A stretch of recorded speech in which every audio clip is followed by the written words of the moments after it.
नमस्कार विद्यार्थी मित्रांनो आपण या ठिकाणी विक्रीकर निरीक्षक गट ब राजपत्रित मुख्य परीक्षा 2017चा पेपर 2 बघतो आहोत, ज्याच्यामध्ये सामान्य ज्ञान, बुद्धिमापन व विषयाचे ज्ञान असं म्हटलं गेलं आहे.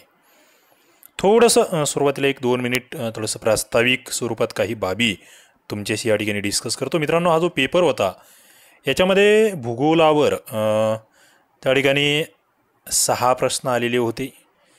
त्यानंतर जे इतिहास होतं, म्हणजे तुम्हाला मेन्सला आपलं अर्थशास्त्र मेन्सला कशा पद्धतीचे प्रश्न येऊ शकतात, त्याचं एक डिवायडेशन कसं असू शकतं ते निश्चित या ठिकाणी कळेल. इतिहासाचे जवळपास 3 प्रश्न या ठिकाणी होते. पॉलिटी जर बघितलं तुम्ही, राज्यघटना, तर राज्यघटनेवर जवळपास 10 प्रश्न या ठिकाणी होते. त्यानंतर RTI माहिती अधिकारावर एक 5 ते 6 प्रश्न होते. संगणकावर जवळपास 10 प्रश्न या ठिकाणी होते.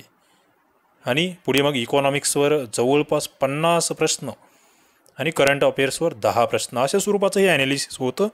आजचं लेक्चर जे असणार आहे, आपण या ठिकाणी पहिले 35 प्रश्न बघणार आहोत, ज्याच्यामध्ये भूगोल, इतिहास, पॉलिटी, RTI आणि संगणक माहिती तंत्रज्ञान यावर आधारित जे 35 प्रश्न या परीक्षेमध्ये होते 2017च्या, ते आपल्याला या लेक्चरमध्ये बघायचं आहे. पुढील लेक्चरमध्ये आपण अर्थशास्त्रावरील पूर्ण 50 प्रश्न जे आहेत त्याचं डिस्कशन करणार आहोत. चला या ठिकाणी आपण सुरुवात करूया. बघा, पहिला प्रश्न भूगोलाचा. 2011च्या जनगणनेनुसार बीड जिल्ह्यात टिंबटिंब टक्के साक्षरतेचे प्रमाण होते. 2011ची जनगणना, त्यानंतर साक्षरतेचं प्रमाण आणि जिल्हा निहाय साक्षरतेचं प्रमाण, यावर हा प्रश्न आहे. हा प्रश्न कॅन्सल करण्यात आलेला होता. आकडेवारी जी आहे ऑप्शनमध्ये दिलेली ती याच्यात बसत नव्हती, आक्षेप होता, कॅन्सल केलेला आहे. पुढे आहेरी, कोरची, मुलचेरा व टिंबटिंब हे गडचिरोली जिल्ह्यातील तालुके आहे. मित्रांनो, तालुक्यांवर प्रश्न विचारला गेलेला आहे. तालुक्याने, मुख्यत्वे विदर्भातील गडचिरोलीसारखा जिल्हा, त्या जिल्ह्यातील तालुक्यांची नावं किमान तुम्हाला माहीत असावीत. आहेरी आहे, कोरची आहे, मुलचेरा. पुढे ऑप्शन होतं धानोरा, पवनी, जीवती आणि गोरेगाव. या ठिकाणी धानोरा हे उत्तर तुम्हाला लक्षात ठेवावं लागेल. पुढचा प्रश्न, लाव्हाच्या उद्रेकाच्या वेळी जे वायू बाहेर पडतात त्या ठिकाणी पोकळ्या निर्माण होतात. अशा पोकळ्यांनी युक्त खडकाला टिंबटिंब खडक म्हणतात. भित्ती खडक, शिलापट्ट, कुहरी, बॅथोलित. लाव्हाच्या उद्रेकाच्या वेळी जे वायू बाहेर पडतात त्या ठिकाणी जे पोकळ्या निर्माण होतात, त्या पोकळ्यांनी युक्त खडक, त्याला काय म्हटलं जातं? मित्रांनो, त्याला या ठिकाणी उत्तर आहे दिलेलं, ते म्हणजे कुहरी खडक. ओके, खडक प्रणाली संदर्भातला हा प्रश्न. त्यानंतर विदर्भातील अष्टविनायक पर्यटन स्थळांची जिल्हे, ही जी ठिकाणं आहेत ती जिल्हावार नमूद केलेल्यापैकी कुठल्या क्रमांकाने आहेत, असा प्रश्न या ठिकाणी विचारलेला आहे. अष्टविनायक विदर्भामध्ये कोणत्या जिल्ह्यामध्ये अष्टविनायक आणि त्यांचा कुठला क्रमांक? ऑप्शन तुमच्या समोर होते. इथे जर बघितलं तुम्ही, नागपूर 3, भंडारा 2, चंद्रपूर 1, वर्धा 1 आणि यवतमाळ 1, हे उत्तर तुम्हाला या ठिकाणी लक्षात ठेवावं लागतं.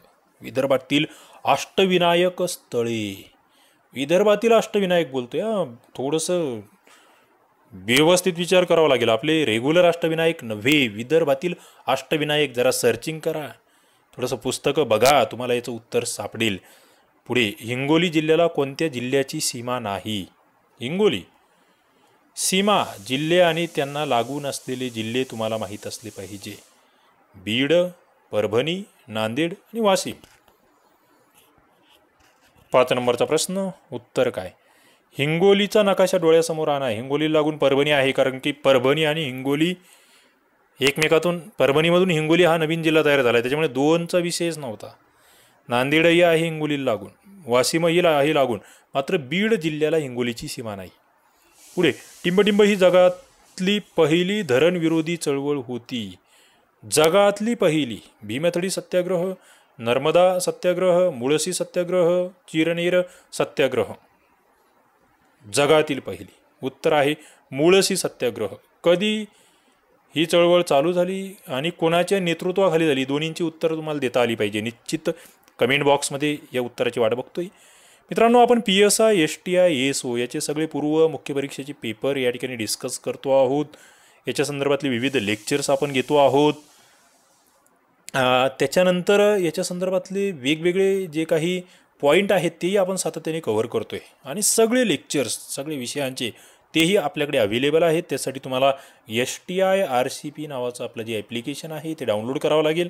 त्यावर याच्या संदर्भातलं खूप सारं स्टडी मटेरियल आहेत. जे विद्यार्थी नवीन आहेत, ज्यांना एका गुणासाठी या ठिकाणी लढायचं आहे, वाटतं आहे की मला 2-4 गुणांचा अभ्यास माझा कमी पडतो आहे, त्यांच्यासाठी निश्चित ही सुवर्ण संधी आहे. डिस्क्रिप्शनमध्ये लिंक आहे, डाउनलोड करा हे ॲप्लिकेशन आणि आपला अभ्यास आणखी सोपा करा. पुढच्या प्रश्नाकडे आपण वळूया. भारतातील रेल्वे म्हणजे ब्रिटिशांसाठी दुभती किंवा दुधारू गाय होती असे कोणी म्हटलेले आहे? दादाभाई नौरोजी, फिरोजशाह मेहता, जगन्नाथ शंकर शेठ, पंडित जवाहरलाल नेहरू. भारतातील रेल्वे ब्रिटिशांसाठीची दुभती गाय. मित्रांनो, थोडंसं लॉजिकली जावं लागेल. ते भारतातील जो आपण हे म्हणतो ना आर्थिक निस्सारणाचा सिद्धांत, तो जर तुम्हाला आठवला तर तुमचं उत्तर या ठिकाणी बरोबर येणार आहे. थोडंसं लॉजिकल जावं लागतं. त्यानंतर एप्रिल 1888 गणपत सखाराम पाटील यांनी टिंबटिंब हे वृत्तपत्र सुरू केले. महाराष्ट्राच्या इतिहासावर डीपमध्ये घुसून हा प्रश्न विचारला गेला आहे. राष्ट्रमत, विचारवैभव, दिनबंधू, दिनमित्र. उत्तर याचं आहे दिनमित्र हे वृत्तपत्र गणपत सखाराम पाटील यांनी सुरू केलं आहे. महाराष्ट्रात वर्तमानपत्राची सुरुवात 1789 कोणत्या साप्ताहिकाने झाली? Bengal gadget, Bombay Harold, telegraph आणि बॉम्बे टाइम्स. मित्रांनो, अशा प्रश्नांची उत्तर देताना थोडंसं गेस लॉजिक तुम्हाला वापरावं लागेल. पहिला मुद्दा, बेंगॉल गॅझेट महाराष्ट्रात सुरू होणार नाही आहे. टेलिग्राफचा महाराष्ट्र संबंध नाही राहतं. बॉम्बे हेरॉल्ड आणि बॉम्बे टाइम्स. आणि मग इथे फायनल उत्तर तुमचं येतं बॉम्बे हेरॉल्ड. थोडेसे कट करायला शिका. एलिमिनेशन पद्धत मी तुम्हाला शिकवलेली आहे. त्याचा व्हिडिओ आपल्या यूट्यूब चॅनलला उपलब्ध आहे. आपल्या STI-RCP ॲप्लिकेशनलाही उपलब्ध आहे. विटाळ विध्वंसन हे पुस्तक कोणी लिहिलं? गोपाळबाबा वलंकर, शिवराज जानबा कांबळे, किसन फागोजी बनसोडे, गणेश अक्काजी गवई. मित्रांनो, 11वीच्या इतिहासातून हा प्रश्न आलेला आहे आणि याचं उत्तर जर बघितलं तुम्ही, निश्चित तुम्हालाही माहीत असेल हे उत्तर. आता ते म्हणजे गोपाळबाबा वलंकर. 11वीच्या इतिहासावरचे सगळे लेक्चर्स तुम्ही जर विचारलं की हे कुठे भेटतील, 11वीचा इतिहास जुनं पुस्तक याची PDF कुठे भेटेल, तर याची PDF आपल्या STI-RCP ॲप्लिकेशनला उपलब्ध आहे. याचे सगळे लेक्चर, 11वीच्या इतिहासावरील सगळे लेक्चर आपल्या STI-RCP ॲप्लिकेशनला उपलब्ध आहे. महाराष्ट्राचा इतिहास नावाचा आपला कोर्स आपण त्या ठिकाणी डेव्हलप केलेला आहे. तो जर तुम्ही त्या ठिकाणी केला किंवा ते पुस्तक जर पूर्ण वाचलं तर हे प्रश्न चुकणार नाहीत. पुढे, भारतीय राज्यघटनेने खालीलपैकी कोणती वैशिष्ट्ये जर्मनीच्या वायमर राज्यघटनेकडून स्वीकारले आहे?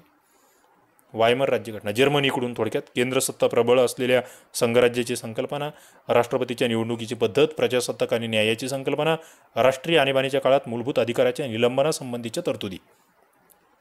11 नंबरचा प्रश्न. मित्रांनो, जर्मनीचं वायमर प्रजासत्ताक म्हटलं की आम्हाला राष्ट्रीय आणीबाणी आठवली पाहिजे. बस, विषय संपला. जास्त डोकं लावायचं नाही. राष्ट्रीय आणीबाणी संदर्भातले कलम कोणते आहेत मला ते कमेंट बॉक्समध्ये सांगा.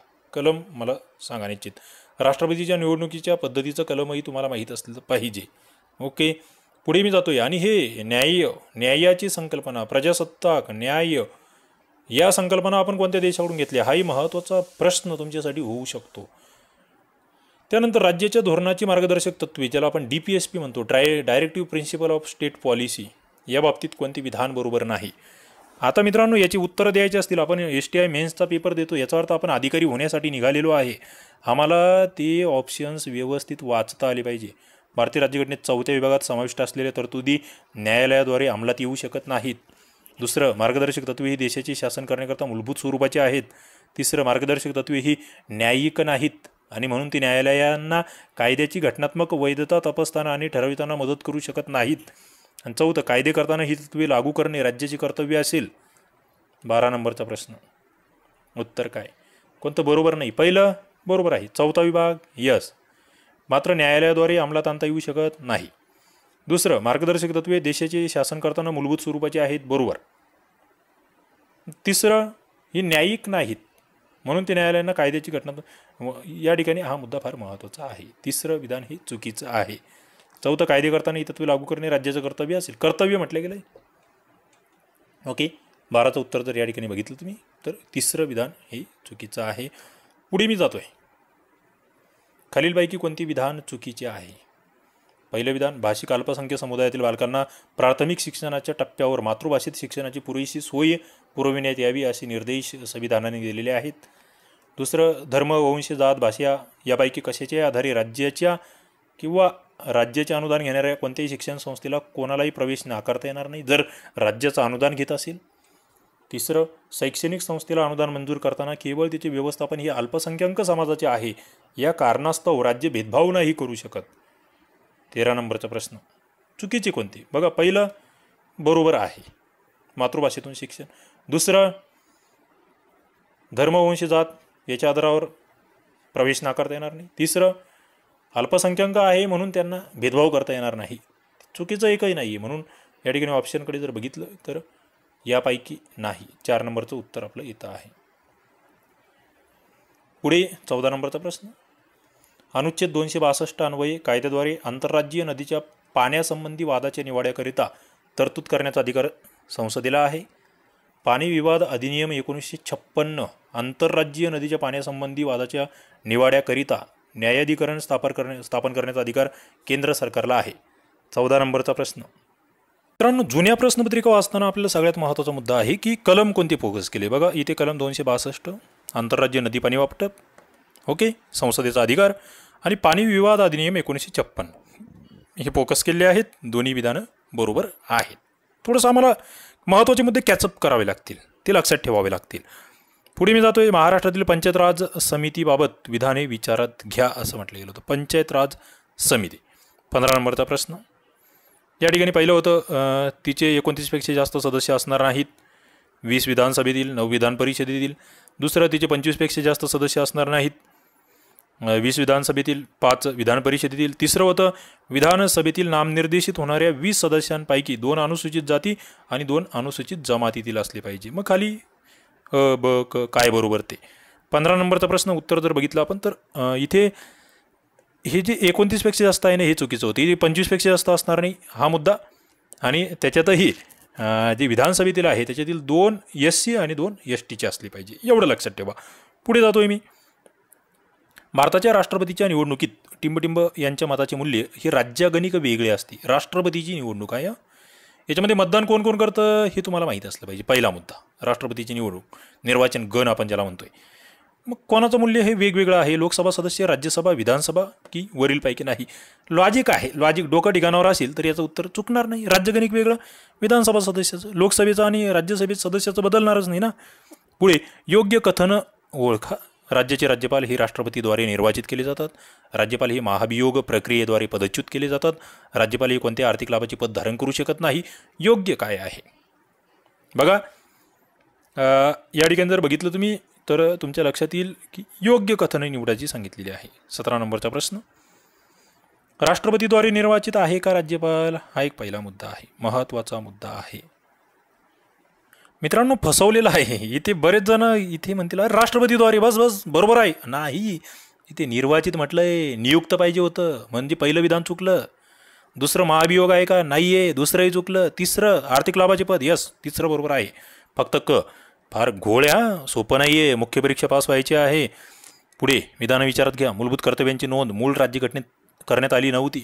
दुसरं, 1976 साली 42व्या घटनादुरुस्तीने 10 मूलभूत कर्तव्यांची नोंद राज्यघटनेत करण्यात आली. 2001 84वी घटनादुरुस्ती 11व्या मूलभूत कर्तव्यांचा समावेश याच्यामध्ये करण्यात आलेला आहे राज्यघटनेत. 18 नंबरचा प्रश्न, उत्तर काय? पहिलं बरोबर, मूळ राज्यघटनेत नोंद नव्हती. कोणती समिती होती हो ज्यांनी शिफारस केली? नक्कीच कमेंट बॉक्समध्ये तुमच्या उत्तराची वाट बघतोय. दुसरं, 76ला 42वी घटनादुरुस्ती बरोबर आहे. मात्र हे 11वं कर्तव्य कधी समाविष्ट झालं हे चुकीचं आहे. 11वं कर्तव्य घटनादुरुस्ती सांगा, वर्ष सांगा, आलं पाहिजे, जमलं पाहिजे. पुढे जातोय, भारतीय राज्यघटनेने सर्व नागरिकांना धार्मिक स्वातंत्र्याचा अधिकार दिला आहे. गणपती उत्सव, मोहरम एकदम आले आहेत. प्रशासनाने गणपती उत्सव मंडळी, मोहरम ताबूत मंडळी दोन्हीवर बंधने घातली आहेत. ही कृती तुम्हाला कशी वाटते? भारतीय राज्यघटनेनुसार जर तुम्ही बघितलं, धार्मिक स्वातंत्र्याच्या विरुद्ध, घटनेने दिलेल्या धार्मिक स्वातंत्र्यावर अतिक्रमण करणारी. तिसरं, सार्वजनिक सुव्यवस्था, नीतिमत्ता, स्वास्थ्य रक्षणासाठी घटनेने शासनाला बंधने घालण्याचे अधिकार दिले आहेत. त्यामुळे प्रशासनाची कृती बरोबर आहे. उत्तर काय? मित्रांनो, इथे बंधनं घातले म्हणजे दोन्ही एकत्र आले, बरोबर. त्याच्यामुळे थोडेसे बंधनं काही घातले दोन्हीवर सुद्धा. काय? उत्तर आहे 3, प्रशासनाची कृती. काही बाबी, काही बंधनं घातले जाऊ शकतात, काही अपवाद आहेत, ते लक्षात ठेवावं लागेल. उत्तर काय येईल? 19चं उत्तर येते 2, फक्त क. पुढे महाराष्ट्र शासन आणि केंद्र सरकार यांच्यात काही कायदेशीर विवाद आहेत, ते सोडवण्यासाठी महाराष्ट्र शासन सर्वोच्च न्यायालयात गेले आहेत. हा विवाद सर्वोच्च न्यायालयाच्या पुढील अधिकार कक्षेत येतो. बघा, केंद्र राज्य विवाद, प्रारंभिक न्यायाधिकार, अपिलीय न्यायाधिकार, सल्लाविषयक निर्णयाचा फेरविचार करणारा अधिकार. 20 नंबरचा प्रश्न मित्रांनो, उत्तर काय आहे? हे प्रारंभिक अधिकारामध्ये आहे. प्रारंभिक, ओरिजिनल ज्युरिडिक्शन, अपिलेट नाही, ॲडवायझरी नाही, power to reconsider previous decisions नाही. बघा पुढे 21 नंबरचा प्रश्न. आता 21 ते 25 RTI संदर्भातले हे 5 प्रश्न होते. जोड्या लावा. माहिती अधिकाराची व्याख्या कोणत्या कलमात आहे? माहिती देण्यापासून अपवाद, कलम कोणतं? विनंती अर्ज निकाली काढणे, कलम. केंद्रीय माहिती आयोग, कलम. माहिती अधिकाराची कलम तुम्हाला माहीत असली पाहिजे. माहिती अधिकार कायद्यामध्ये एकूण किती कलम आहेत? RTI ॲक्ट कधीचा आहे? प्रश्न इंटरेस्टिंग, महत्त्वाचा आहे. 21 नंबरचा प्रश्न मित्रांनो, व्यवस्थित जर बघितलं तर तुमच्या लक्षात येईल. माहिती अधिकाराची व्याख्या कलम 8 मध्ये आहे. नाही सॉरी, माहिती अधिकाराची व्याख्या कलम 2 मध्ये आहे. थोडंसं लॉजिकलही आहे. म्हणजे तुम्हाला व्याख्या जर बघितली ती तर एकदम सुरुवातीच्या कलमामध्ये दिलेली असते, ते तुम्हाला लक्षात घ्यावं लागेल. माहिती देण्यापासून अपवाद जर बघितला, कलम 8 आहे. विनंती अर्ज निकाली काढणे, कलम 7 आहे. केंद्रीय माहिती आयोग, कलम 12 आहे. कलम पाठ करावे लागतील म्हणतोय. माहिती अधिकारावरील लेक्चर ऑलरेडी आपल्या यूट्यूब चॅनलला उपलब्ध आहे. आपल्या कोर्समध्ये सुद्धा तुमच्या उपलब्ध आहेत. तुम्ही जे PSI STISOचा कोर्स आहे त्याच्यामध्ये, ओके, प्लेलिस्टमध्ये जाऊन बघा, तिथे तुम्हाला RTI ॲक्टचे सगळे हे भेटतील. प्लेलिस्ट बघा किंवा STRCP ॲप्लिकेशन डाउनलोड करा, त्या ठिकाणी बघा. पुढे जातोय मी. 22 नंबरचा प्रश्न. माहिती अधिकार अधिनियम 2005 या अन्वये अधिनियमित झाल्यापासून 120व्या दिवसाच्या आत प्रत्येक सार्वजनिक प्राधिकरण. माहिती अधिकार अधिनियम 2005 120 दिवसाच्या आत प्रत्येक सार्वजनिक प्राधिकरण त्यांना काय प्रकाशित करणे अनिवार्य आहे?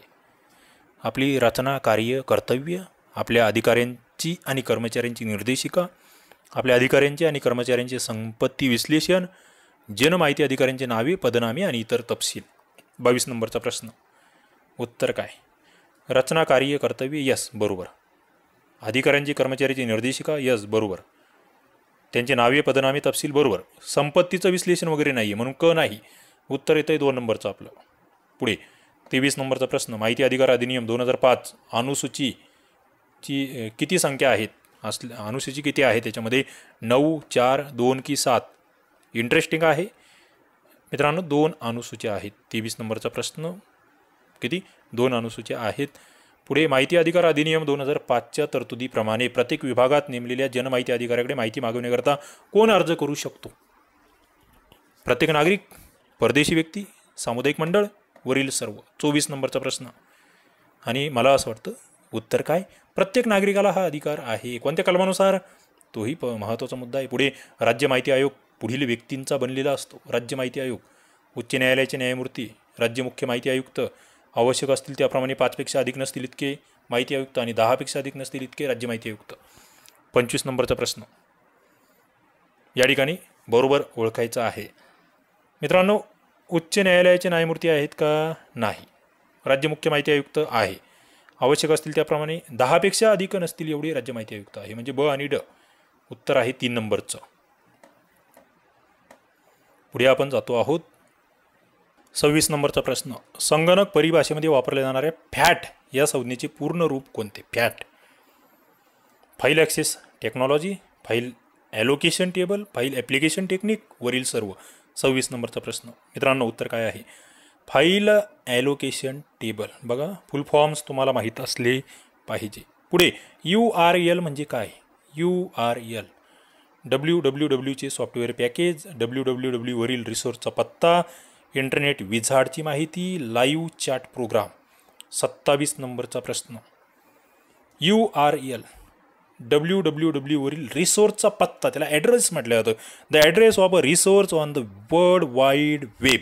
ओके, इंटरेस्टिंग आहे. पुढे गिगी जे आहे, गिगी कम्युनिटी समुदायाची मांडणी जी आहे, कशा संदर्भात आहे? लोकांचा एक गट ज्यामध्ये असमान काहीतरी आहे, लोकांचा एक गट ज्यामध्ये समान काहीतरी आहे, वेगवेगळ्या लोकांचा गट यापैकी नाही. मित्रांनो, गिगी किंवा गिगे असं त्याला आपण म्हणू शकतो. लोकांचा एक गट ज्यामध्ये समान काहीतरी आहे. 2 नंबरचं उत्तर. पुढे न्यूज रूम व चॅट रूम या संकल्पना माहिती तंत्रज्ञानाच्या संदर्भाने खालीलपैकी कशाशी संबंधित आहे? न्यूज रूम व चॅट रूम, शाळा, महाविद्यालय, इंटरनेट, वरीलपैकी नाही. 29 नंबरचा प्रश्न, उत्तर याचं आहे इंटरनेटशी संबंधित आहेत. या पुढे वर्ल्ड वाईड वेब वरील साईट शोधण्यासाठी बघण्यासाठी वापरण्यात येणारे जे सॉफ्टवेअर आहे त्याला काय म्हणतात? ब्राउझर, ईमेल, चॅट, वरीलपैकी नाही. मित्रांनो, शोधण्यासाठी आणि बघण्यासाठी जे वापरतो आहे आपण त्याला ब्राउझर असं म्हटलं जातं. पुढे हायब्रिड कॉम्प्युटरच्या संदर्भाने खालीलपैकी अचूक पर्याय कोणता? हायब्रिड कॉम्प्युटर बघा, ते ॲनालॉग व डिजिटल तंत्रज्ञानावर आधारित असते. त्यांचा वेग ॲनालॉगचा व अचूकता डिजिटलची असते. ते ॲनालॉग आणि डिजिटल संकेत स्वीकारतात. वरीलपैकी सर्व.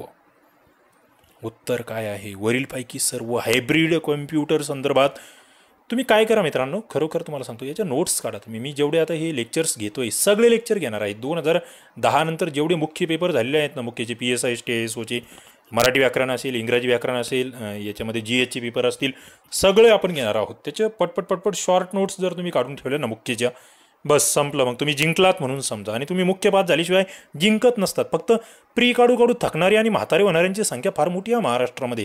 तुम्ही त्यामध्ये नसाल, तुम्ही त्याच्यातून बाहेर पडाल हे मला अपेक्षित आहे. माझे शब्द कटू असतात, सत्य असतात निश्चित. ओके, पुढे जाऊया आपण. 32 नंबरचा प्रश्न, B2C, C2C आणि B2B हे टिंबटिंबचे प्रकार आहेत. Email, E cash, e commerce, वरील सर्व. 32 नंबरचा प्रश्न, उत्तर काय आहे? B2C, C2C आणि B2B. ई कॉमर्स काय? ई कॉमर्स असं आपण त्याला म्हणतो आहे. पुढचा 33 नंबरचा प्रश्न, लर्निटीजने भारतातील पहिला सहाय्यक ऑनलाईन शैक्षणिक सामग्रीचा समुदाय टिंबटिंब हा केला. Learning communities, India's first collaborative online encyclopaedia of educational content created by the learning communities. कोणता आहे तो प्रोग्राम? ई क्रांती, विद्यावाहिनी, ज्ञानपीडिया की यापैकी नाही? 33 नंबरचा प्रश्न आहे आणि उत्तर आहे ज्ञानपीडिया. पुढे व्याप या लघुरूपाचे पूर्ण रूप काय? व्यापचा फुल फॉर्म काय थोडक्यात? द फुल फॉर्म ऑफ व्याप, wireless application protocol, wireless application processor, wireless application practice, wireless application principle. बघा, फक्त तुम्हाला प्रोटोकॉल, प्रोसेसर, प्रिन्सिपल की प्रॅक्टिस यापैकी काहीतरी शोधायचं होतं आणि उत्तर त्याचं होतं प्रोटोकॉल. काय? व्याप. लक्षात ठेवा, लिहून घ्या. संगणकाद्वारे होणाऱ्या संदेशवहन नियंत्रण नियमावलीला काय संबोधले जाते? Standard set of rules and procedure for control of communication in network is term as. काय? कोणती टर्म आहे? कोणती त्यासाठीची संज्ञा आहे? 35 नंबरचा प्रश्न, त्याला प्रोटोकॉल असं आपण म्हणतो. काय म्हणतो? प्रोटोकॉल. मित्रांनो, 1 ते 35 नंबरचे प्रश्न आपण या ठिकाणचे बघितले. निश्चित तुम्हाला आवडले असतील. हे विश्लेषणही तुम्हाला आवडत असेल. या आवाजामध्ये असलेला दमखमसुद्धा तुम्हाला आवडत असेल असं मला अपेक्षित आहे. निश्चित कमेंट करा, लाईक करा, आपल्या मित्रांना शेअर करा, चॅनलला सबस्क्राईब करा आणि नोटिफिकेशन बेलला क्लिक केल्याशिवाय मात्र थांबू नका. चला, इथे आपण थांबूया. धन्यवाद.